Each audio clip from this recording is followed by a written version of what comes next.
आज हम federal board और पंजाब बोर्ड के इलेक्ट्रोमैग्नेटिक इंडक्शन के शॉर्ट क्वेश्चंस को देखेंगे। पहला शॉर्ट क्वेश्चन देखें। Make list of similarities and differences between the motor effect and electromagnetic induction in a moving wire, dynamo effect. इन दोनों में आपने सिमिलैरिटीज और डिफरेंस बताने हैं।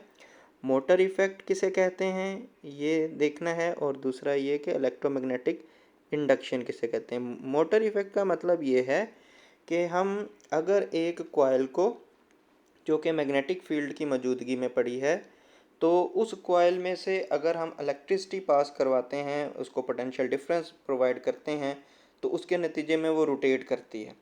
तो वो जो उसकी रोटेशन है वो मोटर इफेक्ट है। मींस आप पोटेंशियल डिफरेंस प्रोवाइड करते हैं, पोटेंशियल डिफरेंस के नतीजे में करंट पास करता है, और उस करंट की वजह से जो कॉइल है वो रोटेट करती है, मींस टार्क प्रोड्यूस होता है।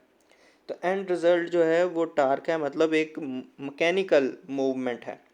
इलेक्ट्रोमैग्नेटिक इंडक्शन के अंदर अगर देखें तो आप किसी एक कॉइल को खुद रोटेट करवाते हैं, टार्क प्रोड्यूस करते हैं, टार्क प्रोवाइड करते हैं किसी एक कॉइल को, और वो जो कॉइल है वो मैग्नेटिक फील्ड की मौजूदगी में पड़ी है, जिसकी वजह से उसका जो फ्लक्स होगा वो चेंज होगा, और फ्लक्स चेंज होने की वजह से ईएमएफ इंड्यूस होगा। और आप ऐसे भी कह सकते हैं कि एक कंडक्टर को अगर आप मूव करते हैं तो कंडक्टर के लिए फिर फोर्स लगानी पड़ेगी, टार्क की बजाय फोर्स लगाएंगे तो उसके नतीजे में फिर से फ्लक्स चेंज होगा और फिर से ईएमएफ इंड्यूस होगी। तो ये इलेक्ट्रोमैग्नेटिक इंडक्शन कहलाएगी। और पहला जो हमने देखा वो मोटर इफेक्ट है।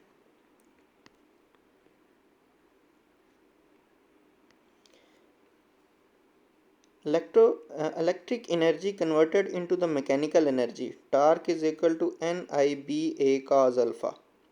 अगर किसी कॉइल में से करंट पास कर रहा है तो उसके ऊपर टार्क प्रोड्यूस होगा, टार्क वो रोटेट करेगी। इस केस के अंदर बैक ईएमएफ इंड्यूस हो जाती है इज प्रोवाइडेड, और वो जो बैक ईएमएफ होती है वो जो आपने पहले वोल्टेज प्रोवाइड किए हैं,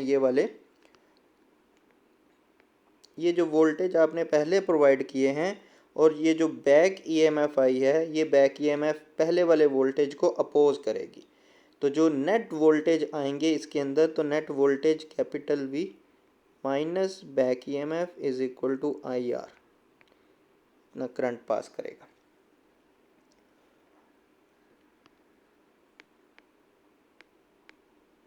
नेक्स्ट देखें, both phenomena occur in the presence of magnetic field. लेकिन इलेक्ट्रोमैग्नेटिक इंडक्शन में, in moving wire the mechanical energy converted into electrical energy.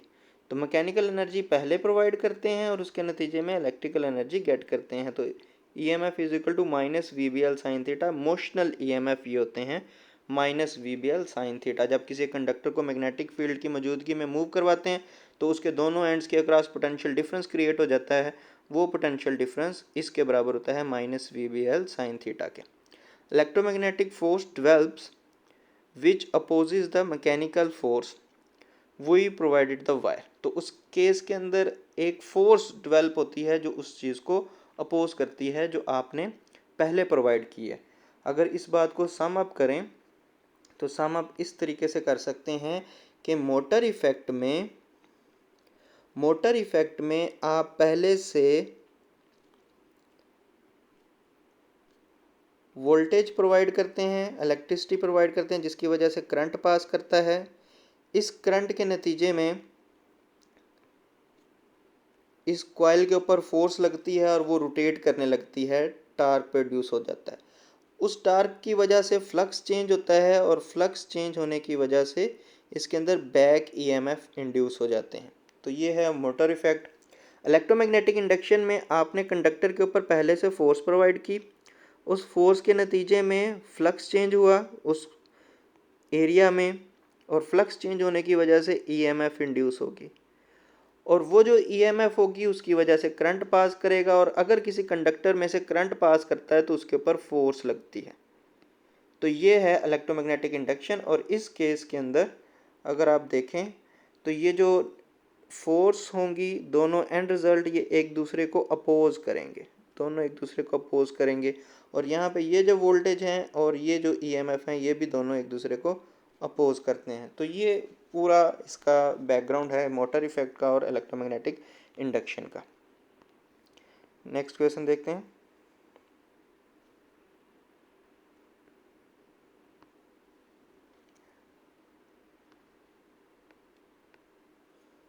For a simple motor why must the back EMF always be smaller than the applied potential difference? Applied potential difference से जो back EMF होते हैं वो हमेशा कम क्यों होते हैं? अभी आपने देखा कि मोटर के अंदर जब आप वोल्टेज अप्लाई करते हैं तो वोल्टेज अप्लाई करने के नतीजे में ये सारा प्रोसेस चलता है और उस केस के अंदर बैक ईएमएफ इंड्यूस हो जाते हैं और वो जो बैक ईएमएफ होते हैं वो पहले वाले वोल्टेज को अपोज करते हैं। अब क्वेश्चन ये पूछा जा रहा है कि ये स्मॉलर क्यों होते हैं? ये जो बैक ईएमएफ यहाँ पे हुए हैं, बैक ईएमएफ वो अप्लाइड वोल्टेज से पोटेंशियल डिफरेंस से कम क्यों होते हैं? तो ये रीज़न हमने पूछनी है। अब ये जो इसकी जो असल रीज़न है, अगर हम इसको एक लाइन के अंदर बात करें, और वो ये है कि जब आप किसी एक कॉइल में से करंट पास करवाते हैं तो करंट पास करने के नतीजे में उसकी एक अपनी एक रेजिस्टेंस होती है और रेजिस्टेंस की वजह से, उस कॉइल की रेजिस्टेंस की वजह से जो वोल्टेज आपने प्रोवाइड किए हैं कॉइल को वो हमेशा बड़े होंगे जो ईएमएफ उसके अंदर इंड्यूस हुए हैं। उसकी वजह यह है कि एनर्जी का कुछ लॉस हो जाता है और एनर्जी का लॉस होने की वजह से, और वो लॉस क्यों है? रेजिस्टेंस की वजह से।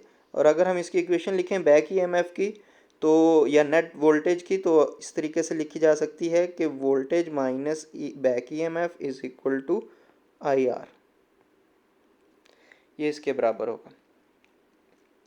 तो यहाँ से जो ईएमएफ की वैल्यू है, बैक ईएमएफ की वैल्यू है, ये हमेशा कम होती है और उसकी वजह जो है ये रेजिस्टेंस है। अब इसको क्वेश्चन को लिखेंगे कैसे?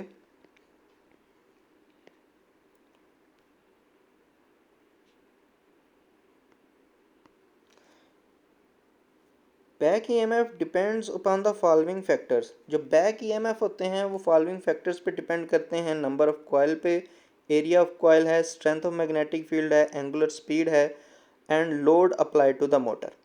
अब इसके ऊपर कैसे करते हैं? पहले नंबर पे नंबर ऑफ टर्न्स पे, जितने नंबर ऑफ टर्न ज़्यादा होंगे उतना फ्लक्स ज़्यादा चेंज होगा और फ्लक्स चेंज होने की वजह से ईएमएफ भी ज़्यादा इंड्यूस होंगे।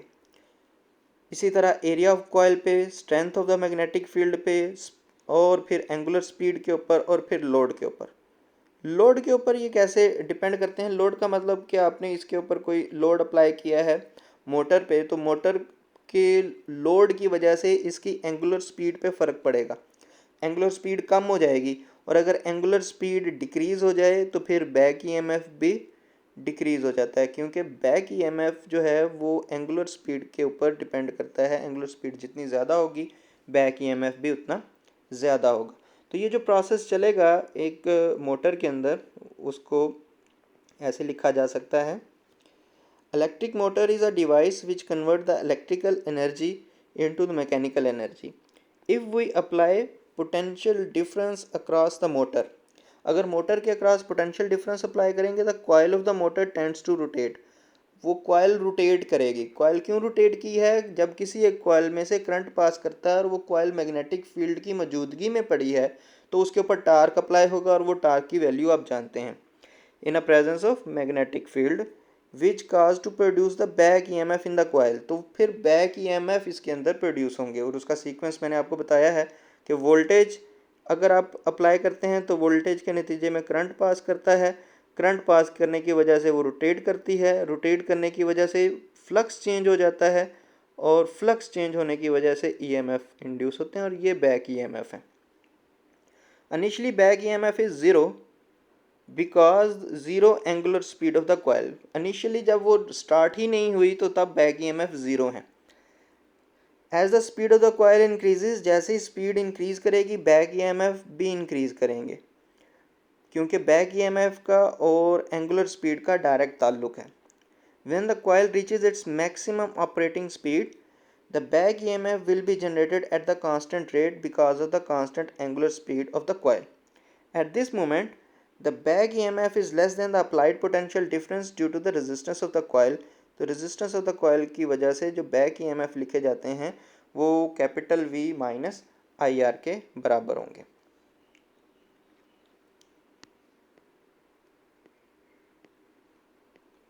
नेक्स्ट कि अगर एक लोड अप्लाई कर दिया जाए तो लोड अप्लाई करने की वजह से क्या होगा, उसकी जो एंगुलर स्पीड है वो डिक्रीज हो जाएगी, और अगर एंगुलर स्पीड डिक्रीज हो जाएगी तो ईएमएफ भी डिक्रीज हो जाएगी। तो क्वेश्चन को अगर दोबारा देखें तो क्वेश्चन आपसे ये पूछा गया था, for a simple motor why must back EMF always be smaller than the applied potential difference.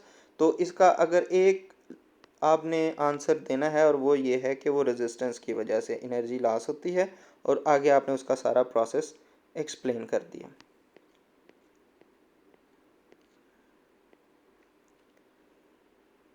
Next question है, next question, what factors limit the size of the back EMF. Back EMF के size को कौन से factors limit करते हैं। Limit का यहाँ पे एक मतलब ये लिया जा सकता है कि एक ख़ास वैल्यू से ये बढ़ क्यों नहीं सकते। लिमिट का एक मतलब यहाँ पे लिया जा सकता है कि ये एक्सीड क्यों नहीं करते, एक ख़ास वैल्यू से ये एक्सीड, बैक ईएमएफ एक्सीड क्यों नहीं करता। और दूसरा मतलब ये लिया जा सकता है, दूसरे तरीके से इसको ऐसे एक्सप्लेन किया जा सकता है कि ये इसकी जो डिपेंडेंस है किन फैक्टर्स पे है। तो अभी हमने देखा कि बैक ईएमएफ की जो डिपेंडेंस है वो एंगुलर वेलोसिटी पे डायरेक्टली है, फिर उसके बाद फ्लक्स के ऊपर भी है, फ्लक्स नंबर ऑफ टर्न्स पे भी है, एरिया ऑफ द कॉइल पे भी है, और लोड के ऊपर भी है।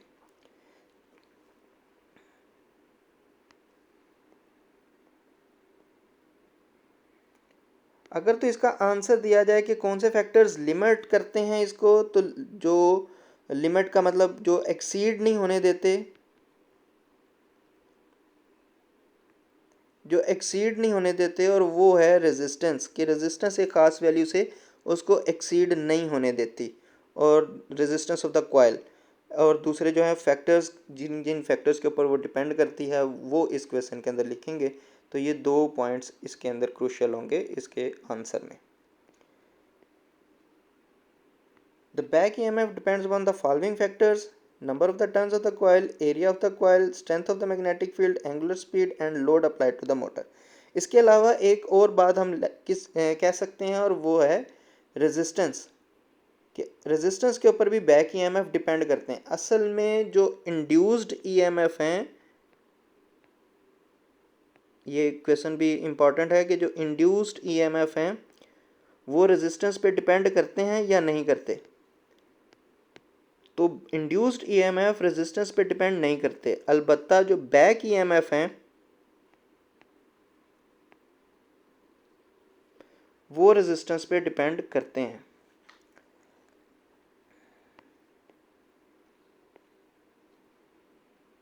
जैसे हमने पहले देखा, इससे पहले देखा कि इस इक्वेशन से अगर आप समझें कि अगर रेजिस्टेंस को चेंज कर दिया जाए, कम या ज़्यादा हो जाए, उसकी वजह से बैक ईएमएफ की वैल्यू भी चेंज हो जाएगी।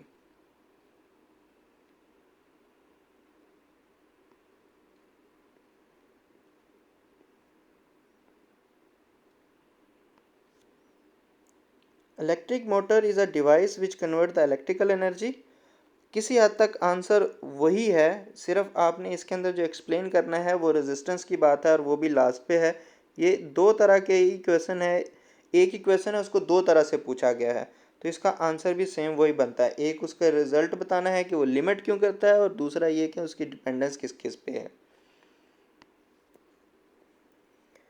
Next question, why does the back EMF tend to decrease as the rate of doing work increase. जब rate of doing work increase हो रहा होता है तो बैक ईएमएफ क्यों कम होते हैं। Rate of doing work increase होने का मतलब यह है कि जब आप लोड अप्लाई कर देते हैं एक मशीन के ऊपर, मोटर के ऊपर, जब आप लोड अप्लाई करते हैं तो लोड की वजह से एंगुलर वेलोसिटी डिक्रीज हो जाती है। तो अगर एंगुलर वेलोसिटी डिक्रीज हो जाए तो उसकी वजह से जो बैक ईएमएफ हैं वो भी डिक्रीज हो जाएंगे। तो यही क्वेश्चन पूछा है कि why does back EMF tend to decrease. तो उसकी वजह है कि लोड अप्लाई करेंगे, मतलब वर्क डन करेंगे, वर्क डन यहाँ से ले रहे हैं, अगर वर्क डन इंक्रीज होता है इसका मतलब है कि लोड अप्लाई किया है, तो लोड की वजह से एंगुलर स्पीड जो है वो डिक्रीज हो जाएगी, और ईएमएफ जो है वो डायरेक्टली प्रोपोर्शनल होता है एंगुलर वेलोसिटी के साथ, तो फिर ये भी डिक्रीज हो जाएगा।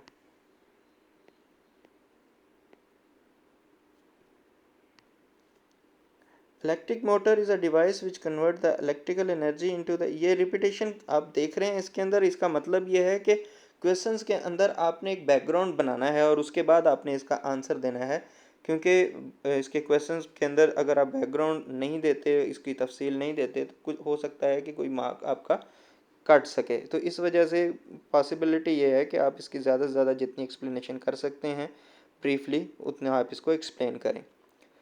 If we apply the potential difference across the motor, the coil of the motor tends to rotate in the presence of magnetic field, which cause to produce the back EMF in the coil. When a coil reaches its maximum operating speed, the EMF will be generated at a constant rate because of the constant angular speed of the coil. When load is applied, the motor, its speed will decrease, hence the back EMF will also decrease. In another way we can say that, दूसरे अल्फाज में हम ये भी कह सकते हैं कि अगर लोड अप्लाई किया है तो लोड अप्लाई करने की वजह से करंट के ऊपर क्या फ़र्क पड़ेगा, तो करंट बढ़ जाएगा। Another way the current increases due to the decrease in angular velocity, angular velocity के डिक्रीज होने की वजह से करंट इंक्रीज कर देगा। तो अगर ये फैक्टर इंक्रीज कर जाए तो ये जो फैक्टर है बैक ईएमएफ ये डिक्रीज कर जाएगा। तो दो तरह से इसको एक्सप्लेन किया। Question number 5. Explain from EMF is equal to minus delta phi by delta t. Why it is possible to say EMF is directly proportional to delta I by delta t. The time rate of change of current के directly proportional कैसे है, जैसे कि EMF directly proportional तो है change in flux के, the time rate of change of flux के, वहाँ से आप कैसे कह सकते हैं। दो तरह से आप इस बात को explain कर सकते हैं। पहला तरीका तो ये है कि EMF is equal to minus delta phi by delta T है। यहाँ पे अगर फैराडे लॉ लिखा जाए तो कैपिटल एन भी होता है जो नंबर ऑफ टर्न्स को रिप्रेजेंट करता है। तो अगर आप फ्लक्स लिंकेज की बात करते हैं तो जो फ्लक्स लिंकेज होता है वो बराबर होता है एन फाई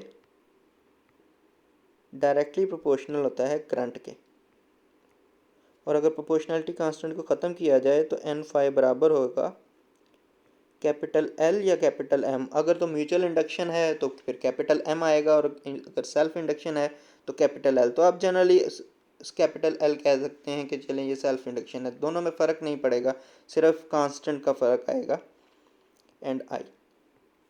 तो यहाँ से आप एन फाई की वैल्यू अगर वहाँ पे पुट कर दें तो ये वैल्यू आ जाएगी माइनस एन, चूँकि इसके साथ इंक्लूड होता है इस वजह से मीन्स ये असल में ऐसे होता है delta N phi over delta T. अगर फैराडे लॉ की बात की जाए तो यहाँ पे एन भी होता है, तो एन फाई की वैल्यू पुट करेंगे तो ये आ जाएगी delta L I divide by delta T. Minus sign show करता है अपोजिशन को, और कैपिटल एल अगर बाहर लिख दिया जाए तो ये बराबर होगा minus capital L delta I by delta T के। और ये फिर कैपिटल एल फिर से कांस्टेंट है, तो आप कह सकते हैं कि जो ईएमएफ है वो प्रोपोर्शनल है delta I by delta T के। यही बात आपने प्रूफ करनी थी। इस रिलेशन को आपने यूज़ करते हुए N phi is equal to I से इस बात को आपने प्रूफ कर दिया। दूसरा तरीका ये हो सकता है कि आप फाई की वैल्यू पुट करते हैं और फाई की वैल्यू होती है बी ए, और बी एक सोलिनाइड का जो मैग्नेटिक फील्ड होता है B is equal to mu naught N I. तो वहाँ से भी आप कह सकते हैं कि delta I by delta T के साथ ये डायरेक्टली लिंक करता है। मतलब ये कि फाई की वैल्यू पुट कर दें और वो है बी ए, और फिर magnetic field for the solenoid mu naught N I होता है, और साथ एरिया वैसे का वैसे ही, सारे नंबर कांस्टेंट है, तो फिर आई के साथ ये डायरेक्टली प्रोपोर्शनल चला जाएगा।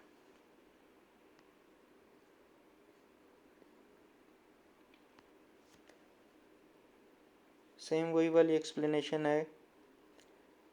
EMF is equal to minus n minus delta phi by delta t. This equation expresses that the induced EMF is directly proportional to the time rate of change of magnetic flux. The magnetic flux is linked with the current passing through the coil. Hence, we can say that the induced EMF is directly proportional to the time rate of change of electric current through the coil, as linkage flux is directly proportional to the current passing through the coil.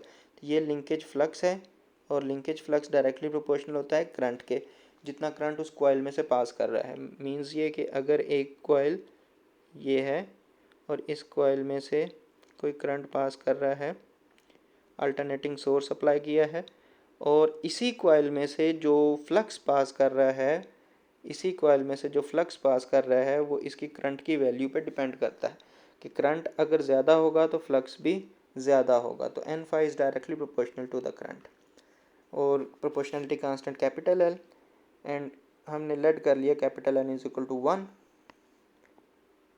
And then delta phi by delta T will become L I by delta T, and then capital L जो है चूँकि constant है तो उसको बाहर लिखेंगे, तो फिर ये रिलेशन प्रूफ हो जाएगा। तो ई एम एफ है वो delta I by delta T के इक्वल है। Question number 6, show that the relationship EMF is equal to minus delta phi by delta t is dimensionally correct. Dimensionally correct मतलब ये कि आपने दोनों तरफ की डायमेंशंस देखें, और डायमेंशंस के बाद आप देखें कि क्या दोनों की डायमेंशंस जो हैं वो एक जैसी आती हैं, लेफ़्ट हैंड साइड की भी और राइट हैंड साइड की भी। अगर आप लेफ़्ट हैंड साइड की डायमेंशंस को देखें तो उस तरफ EMF है, और EMF का मतलब ये है कि ये वोल्टेज है। EMF के जो यूनिट्स होते हैं वो वोल्ट्स होते हैं। वोल्ट्स मतलब ये कि 1 वोल्ट इक्वल होता है जॉल पर कूलम के। जॉल पर कूलम आए तो वो 1 वोल्ट होता है। तो ये तो है लेफ्ट हैंड साइड। अगर मैं राइट हैंड साइड कंसिडर करूँ तो वहाँ पे है delta phi by delta T. Delta phi by delta T देखें तो इसमें फाई जो है वो बी ए के इक्वल होता है, डेल्टा बाय डेल्टा टी, और फाई जो है वो बी ए है। फिर इसी तरह आप मैग्नेटिक फील्ड के यूनिट्स देखें तो जो मैग्नेटिक फील्ड के यूनिट्स होते हैं वो किसके बराबर होते हैं, एरिया है और साथ में डेल्टा टी डिवाइड हो रहा है। तो उसके अगर हम यूनिट्स देखें तो उसके यूनिट्स आएंगे, मैग्नेटिक फील्ड के यूनिट्स हैं न्यूटन पर मीटर पर एम्पेयर, मतलब ये 1 टेस्ला के इक्वल होता है, और एरिया के यूनिट्स हैं मीटर स्क्वायर, और इसको डिवाइड कर दिया जाएगा सेकंड से, और सेकंड को डिवाइड करने के बजाय पर सेकंड लिख दिया। अब इन सब को अगर हम देखें तो पर एम्पेयर और पर सेकंड नीचे लिखा जाए तो ये एम्पेयर सेकंड हो सकते हैं। ऊपर ये टर्म बनेगी न्यूटन मीटर, क्योंकि ये पावर 2 है और एक -1 है तो न्यूटन मीटर बनेगी, और नीचे एम्पेयर सेकंड। करंट को टाइम से मल्टीप्लाई किया जाए तो ये चार्ज बनता है। करंट को मतलब करंट की जो डेफिनेशन होती है I is equal to delta Q by delta T है, और अगर टाइम को मैं मल्टीप्लाई कर दूं करंट के साथ तो जो डेल्टा क्यू है वो बराबर आएगा current multiply by delta T. Current के यूनिट्स हैं एम्पेयर और टाइम के यूनिट्स हैं सेकंड, तो एम्पेयर सेकंड जो हैं वो कूलम के बराबर होते हैं। तो इस इक्वेशन में न्यूटन मीटर जूल के बराबर है, और नीचे ये एम्पेयर सेकंड कूलम के बराबर है, और ये 1 वोल्ट के बराबर होता है। तो दोनों तरफ के जो यूनिट्स हैं वो इक्वल हैं, तो ये डायमेंशनली करेक्ट है।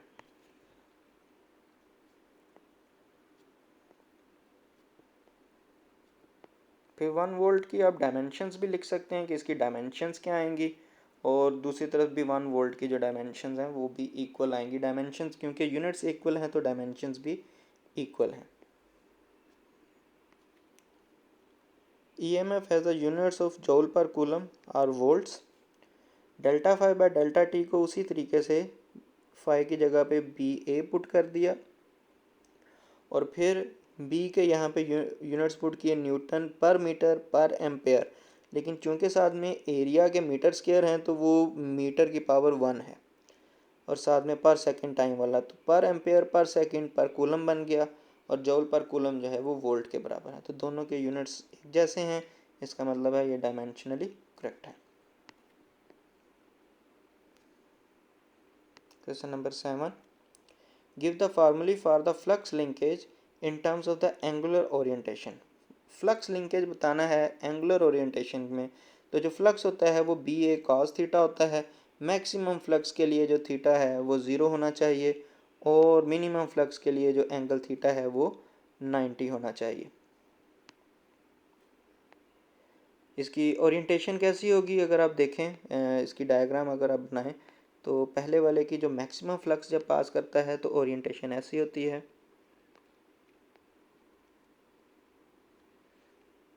और मिनिमम फ्लक्स जब पास करता है तो इसकी ओरिएंटेशन ऐसी है। इसमें से जो कोई फील्ड है, electric field for example magnetic field जो पास कर रहा है वो ऐसे पास कर रहा है।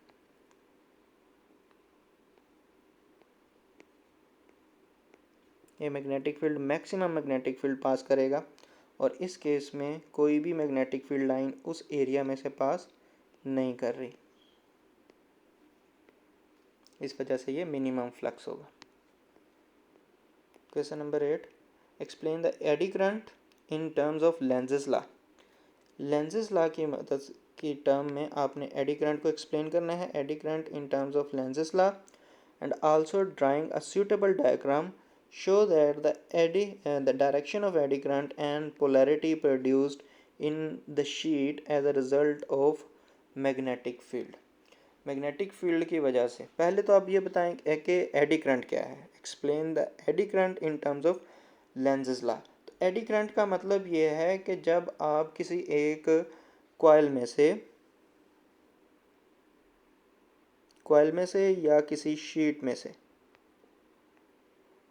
मैग्नेटिक फ्लक्स को चेंज करते हैं। मैग्नेटिक फ्लक्स कैसे चेंज करेंगे, एक मैग्नेट है, उस मैग्नेट को आप उसके नज़दीक लेके आ रहे हैं या दूर लेके जा रहे हैं, तो दोनों केस में मैग्नेटिक फ्लक्स चेंज होगा और मैग्नेटिक फ्लक्स चेंज होने की वजह से EMF इंड्यूस होगी और उस EMF की वजह से इसमें करंट प्रोड्यूस होगा। तो वो जो करंट प्रोड्यूस होगा वो करंट एडी करंट कहलाएगा। अब उसकी पोलैरिटी बतानी है और उसकी पोलैरिटी किस तरफ होती है। ये जो एडी करंट है वो एडी करंट इस डायरेक्शन में चलेगा, एडी करंट इस डायरेक्शन में चलता है कि जो जिसने इसको प्रोड्यूस किया है वो उसी को अपोज करेगा। किसने इसको प्रोड्यूस किया है, फॉर एग्जांपल मैंने इस नॉर्थ पोल को इसके नज़दीक लेके आऊँ तो इस कॉइल में से करंट इस डायरेक्शन में चलेगा कि वो इस चीज़ को अपोज कर सके। किस डायरेक्शन में चलेगा कि आप राइट हैंड रूल से बता सकते हैं कि आप नॉर्थ जो उसका मैग्नेट का नॉर्थ है वो कॉइल के नज़दीक लेके आ रहे हैं, तो वो जो कॉइल है उसमें करंट इस डायरेक्शन में चलेगा कि इसका फेस भी नॉर्थ बन जाएगा और दूसरे वाला फेस साउथ बन जाएगा, और अगर नॉर्थ बन जाएगा तो इसका मैग्नेटिक फील्ड ऐसा होगा जो कि उसी को अपोज करेगा। तो फिर मैग्नेटिक फील्ड की डायरेक्शन क्या होगी,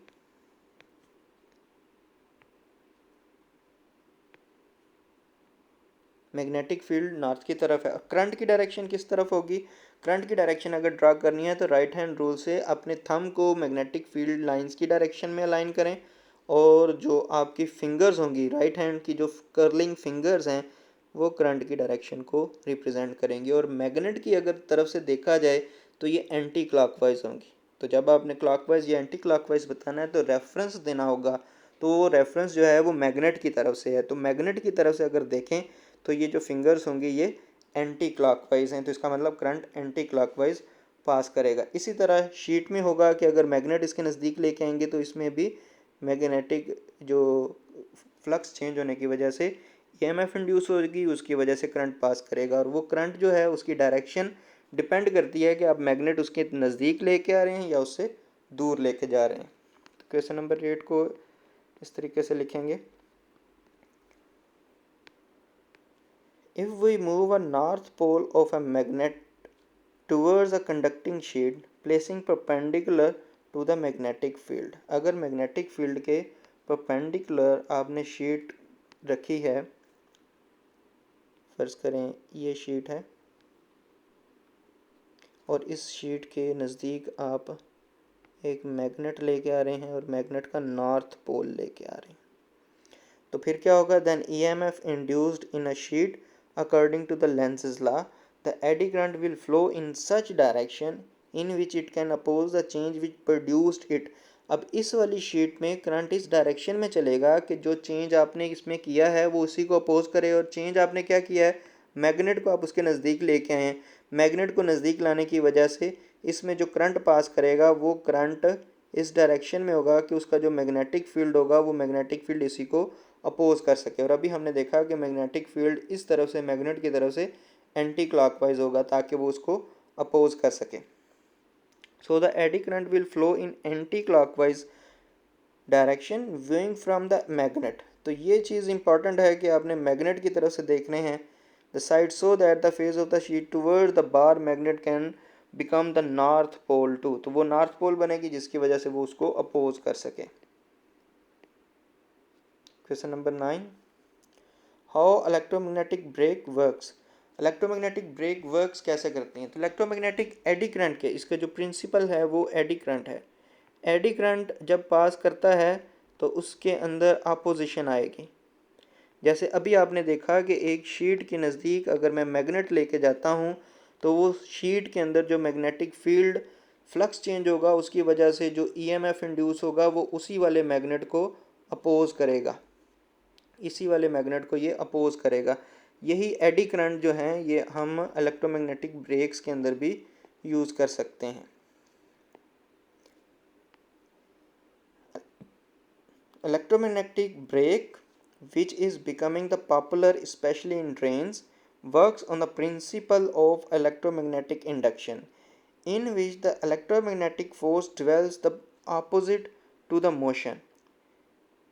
It has a variety of design, but the basic principle remains same. For example, if we apply the brake, it will apply a strong magnetic field. जैसे ही हम ब्रेक लगाते हैं तो उसके नतीजे में एक strong magnetic field अप्लाई होता है towards the sheet attached to the wheel of the train.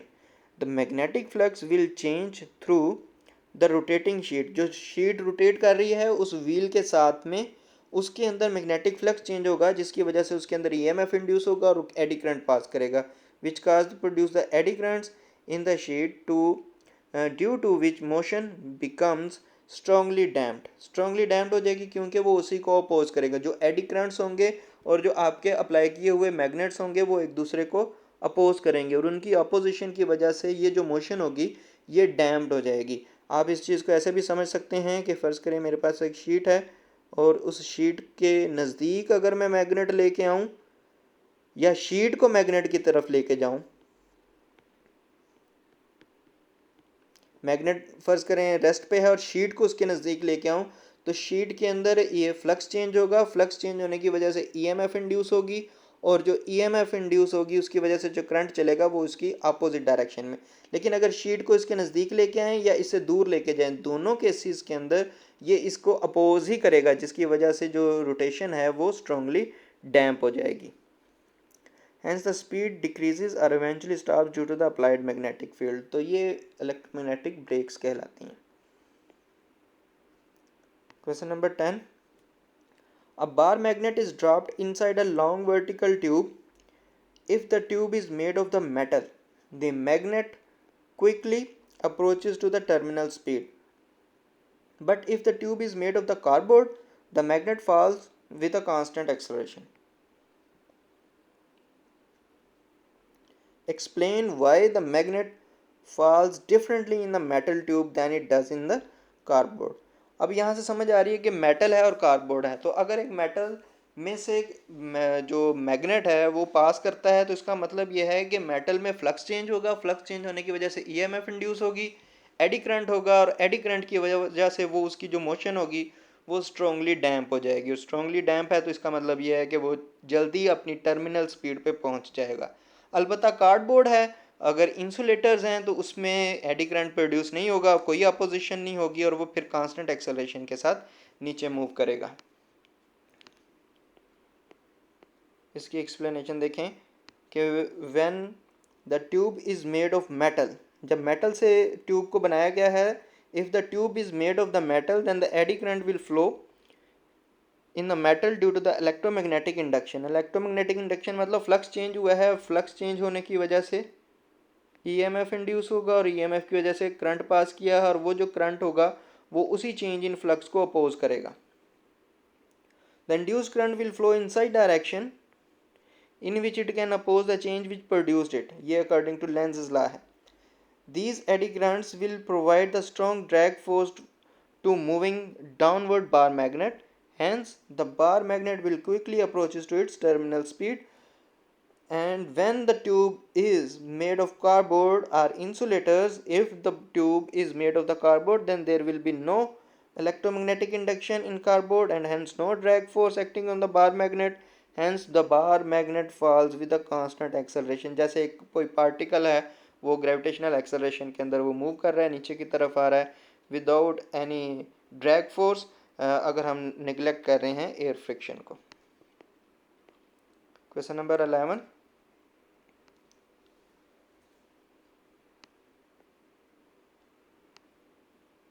the transformer suffers from eddy current loss, explain how eddy current arises, state the features of the transformer designed to minimize eddy currents।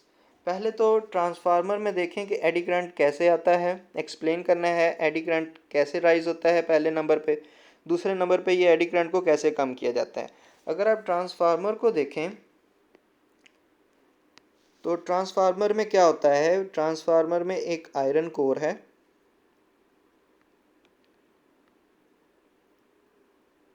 इस iron core के गिर्द आपने coils को connect किया हुआ है, यहाँ पे कोई अल्टरनेटिंग सोर्स अप्लाई किया है और सोर्स की वजह से उसमें से करंट पास करेगा और करंट पास करने की वजह से इसमें से ये जो आयरन कोर है इसमें से मैग्नेटिक फील्ड पास करेगा।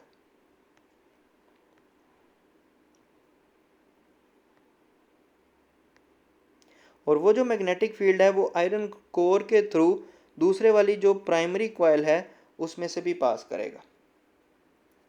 तो चूंकि ये जो करंट है ये अल्टरनेटिंग करंट है, तो करंट अल्टरनेटिंग होने की वजह से जो मैग्नेटिक फील्ड है वो भी कैसा होगा, चेंजिंग होगा। और अगर मैग्नेटिक फील्ड चेंजिंग होगा तो फ्लक्स हर लम्हा चेंज हो रहा होगा, फ्लक्स चेंज हो रहा होगा, उसकी वजह से ईएमएफ इंड्यूस होगी और उस ईएमएफ की वजह से करंट जनरेट होगा। अब वो जो करंट है वो एडी करंट कहलाएगा और वो इस कोर में से इस वाली कोर में प्रोड्यूस होगा। अब उसकी डायरेक्शन क्या होगी, वो डायरेक्शन अभी हमने देखी कि उसकी डायरेक्शन ऐसी होगी, वो उसको अपोज करेगा। और चूंकि ये पूरा करंट एक लूप नहीं बनाएगा, असल में ये जो करंट होता है ये सर्कुलर छोटी छोटी लूप्स बनाते हैं इसी आयरन कोर के अंदर, जो कि डायगोनल फॉर्म में होंगी, मींस ऐसे इसमें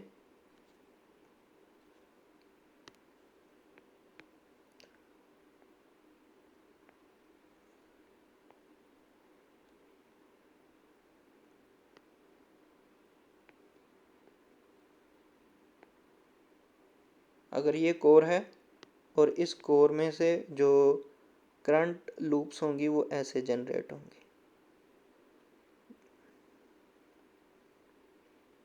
ऊपर से बाहर की तरफ और नीचे से अंदर की तरफ जाती हुई दिखाई देंगी ऐसे। अब ये पूरी एक रिंग बनाएंगी, ऐसे ये एक रिंग्स बनाती जाएंगी और जो भी इसकी करंट की वजह से जो डिसिपेशन होती है उसकी वजह से ये जो आयरन कोर होती है वो हीट अप हो जाती है, जितनी भी एनर्जी होती है वो हीट में लॉस हो जाती है। H is equal to I R square into T, इतनी हीट लॉस हो जाती है। उसकी रेजिस्टेंस पे डिपेंड करती है, करंट पे डिपेंड करती है। तो जितना ज़्यादा करंट पास करता जाएगा उतनी ज़्यादा उसके जो हीटिंग इफेक्ट है वो बढ़ता जाएगा। तो ये एडी करंट राइज होता है, पहले पार्ट का आंसर हो गया। दूसरे पार्ट का आंसर है state the feature of the transformer design to minimize the eddy currents. Eddy currents को मिनिमाइज कैसे किया जाएगा? तो मिनिमाइज करने का तरीकाकार ये है कि फ़र्ज़ करें कि मैं इसको साइड से देखूं, तो साइड से इसकी स्ट्रिप्स बना ली जाएंगी, स्ट्रिप्स बना ली जाएंगी। और स्ट्रिप्स के अंदर जब आप स्ट्रिप्स इसको बना लेंगे तो दोबारा इसको जोड़ने से पहले आप इसके अंदर स्ट्रिप्स के दरमियान में इंसुलेटर्स रख देंगे। जैसे एक बुक है और बुक के जो पेजेस हैं, हर एक पेज के दरमियान में आपको इंसुलेटिंग मटेरियल रख दें और फिर उस बुक को दोबारा से आपस में मिला दें, तो वो जो बुक है वो एक आयरन कोर के तौर पे काम करेगी। अगर वो कंडक्टर है तो उसके हर पेज के अंदर इंसुलेशन होने की वजह से जो डायगोनल टाइप के जो करंट उसमें से पास कर रहे थे, वो अब करंट लूप्स जो हैं वो कम हो जाएंगे, स्मॉल हो जाएंगे, बिल्कुल ख़त्म नहीं होंगे, कम हो जाएंगे, जिसकी वजह से जो एनर्जी का जो लॉस है वो कम किया जा सकता है।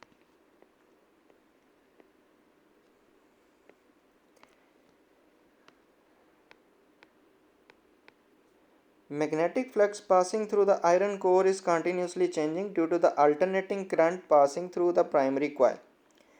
That change in flux induces current in iron core called the eddy currents, which generates current loops perpendicular to the magnetic field passing through the coil iron core. तो आयरन कोर में से जो मैग्नेटिक फील्ड पास कर रहा है उसके ऊपर वो परपेंडिकुलर होगा। अगर इसकी एक लूप बनाई जाए तो फ़र्ज़ करो कि ये मैग्नेटिक फील्ड की डायरेक्शन है, उस कोर में से मैग्नेटिक फील्ड की डायरेक्शन फ़र्ज़ करें एक पॉइंट पे ऐसी है, तो वहाँ पे जो करंट के जो लूप्स जनरेट होंगे वो उसके गिर्द ऐसे होंगे। अब वो क्लॉकवाइज भी हो सकते हैं, एंटी क्लॉकवाइज भी, वो डिपेंड करता है कि करंट इंक्रीज़ हो रहा है उस डायरेक्शन में या डिक्रीज़ हो रहा है। अगर तो करंट इंक्रीज़ हो रहा है तो वो उसको डिक्रीज़ करने की कोशिश करेगी और डिक्रीज़ करने की वजह से जो मैग्नेटिक फील्ड लाइंस है उसको अपोज करेगी। तो वो क्लॉकवाइज और एंटी क्लॉकवाइज की डिपेंडेंस उसकी करंट के ऊपर है और मैग्नेटिक फ्लक्स के ऊपर है कि मैग्नेटिक फ्लक्स इंक्रीज़ हो रहा है या डिक्रीज़ हो रहा है। सेकेंड पार्ट है we cut the iron core in the form of strips. Strips की फॉर्म में, जैसे एक बुक है तो उस बुक के तमाम पेजेस को आप अलग-अलग कर दें, तो हमने इसको स्ट्रिप्स की फॉर्म में अलग-अलग कर दिया है। And laminated them before rejoining these strips, और इस स्ट्रिप्स को दोबारा से रीजॉइन कर देते हैं लेकिन उससे पहले उसको लैमिनेट कर देते हैं। Due to the lamination of the strips the current loops becomes very small and the dissipate energy small amount of energy, जिससे एनर्जी जो है वो बहुत कम लॉस होती है।